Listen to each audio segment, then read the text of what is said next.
Hey guys, welcome back to the channel, and in this video I'm gonna show you how to buy the custom or buy the player on the top 11 mobile. So without any further ado, let's get started. First thing you need to do is you need to follow the instruction. This tutorial is for newbie.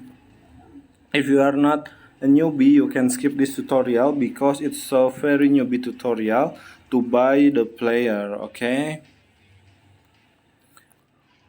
And you need to do is you can also like this, okay?